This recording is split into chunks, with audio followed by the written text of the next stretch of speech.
je m'appelle Walimata Seyni-Sey. Je suis ancienne internationale de football du Sénégal. J'ai joué aussi au niveau en France, en première division. Je suis consultante sport sur la chaîne nationale. Je suis en train de mettre en place une académie de sport-études pour les filles qui jouent au foot, âgées de 14 à 19 ans, à Yen. Je suis coach. J'ai été gestionnaire d'un centre de formation. Voilà, je suis diplômée en banque, finance et assurance. J'ai fait beaucoup de formations aussi. Et voilà, aujourd'hui, on est dans la maison familiale. J'ai grandi ici. Je suis née ici, à Ouakam. J'ai grandi ici, à Ouakam. J'ai fait toute mon enfance à Ouakam. Et entourée de mes frères et sœurs et de mes parents aussi. Et j'ai vécu dans une atmosphère familiale extraordinaire, avec beaucoup d'amour et d'affection. Le football est ma plus grande passion dans cette vie-là. Et donc, ça m'est arrivé, c'est mon père, pour la première fois, qui m'a amené voir la finale de la CAN 92 au Sénégal, qui était organisée par le Sénégal et il y avait Côte d'Ivoire, Ghana. Donc, il m'a amené au stade et c'est là que j'ai chopé le virus, en fait. Donc, j'avais 6 ans et depuis, je n'ai pas quitté les terrains de foot. En fait, j'ai commencé dans la rue, devant la maison. Sur tous les terrains de Ouakam, dans tous les quartiers, j'ai été jouer avec les garçons. Je jouais avec les garçons. À partir d'un moment, mon père m'a dit, bon, on va essayer de structurer tout ça. Tu vas aller dans une école de football pour au moins cadrer ça. Et donc, il m'a amené dans une école de football qui était dirigée par un ancien collègue à lui. Et donc, du coup, j'y suis allée à l'âge de 10 ans. Et voilà, c'est parti de là. Je m'appelle Seyni-Sey. Je suis un ex-assureur. J'avais une société d'assurance. Je suis un ancien footballeur, un ancien encadreur de football. Et je suis père de famille qui gère ses enfants. Voilà. Elle a eu la chance, pendant cette période, m'accompagner, assister à des matchs de football. C'est là qu'elle a pris le virus. Donc j'ai dit, bon, écoute, j'ai une part de responsabilité quand même.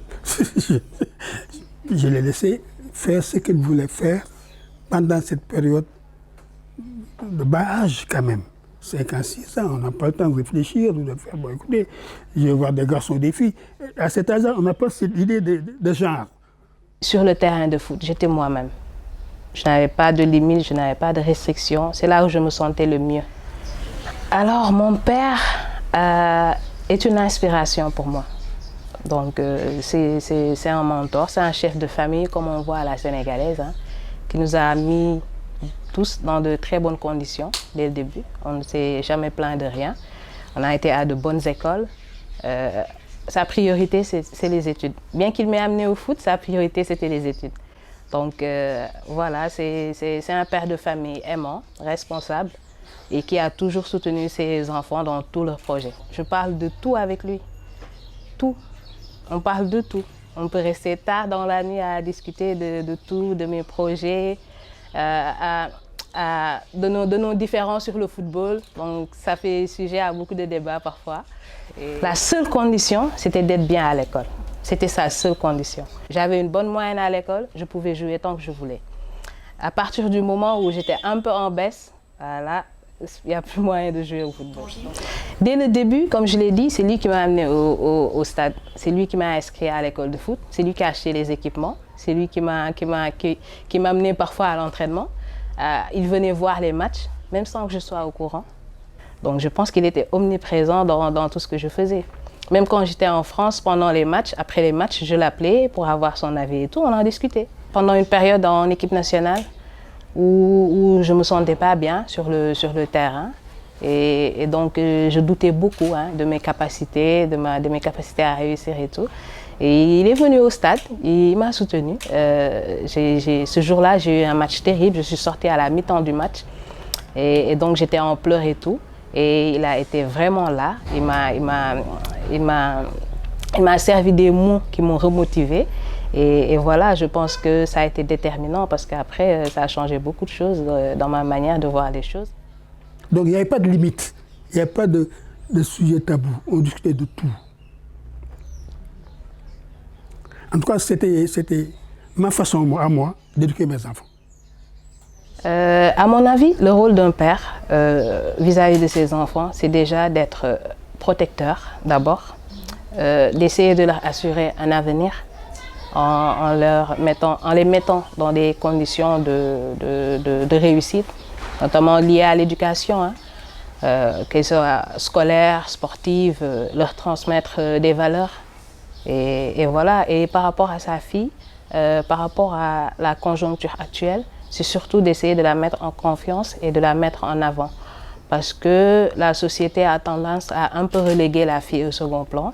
Et je pense que l'appui du père peut permettre à sa fille de s'épanouir en fait et de s'affirmer. Ce n'est pas une faiblesse d'être près de ses enfants. Ce n'est pas une faiblesse. Ce n'est pas une faiblesse de discuter, de sourire, de les accompagner, d'aller à la plage avec, d'aller au match de football avec. Ce n'est pas une faiblesse. C'est un atout.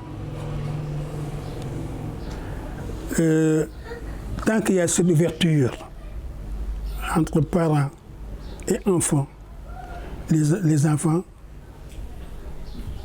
peuvent dire que nous sommes sauvés. Conseiller quelqu'un, ce n'est pas l'obliger à prendre ce conseil. C'est une contribution. Il peut tout prendre. Il peut prendre une partie ou ne rien prendre. Mais en tout cas, vous avez contribué.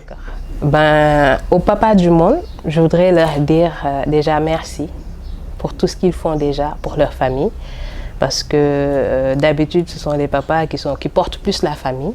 Et merci pour tous les efforts qui sont déjà faits. Et surtout, soutenez encore plus vos filles. Parce qu'elles en ont besoin. Parfois, elles ont besoin d'avoir une épaule sur laquelle se reposer et pour aller conquérir le monde.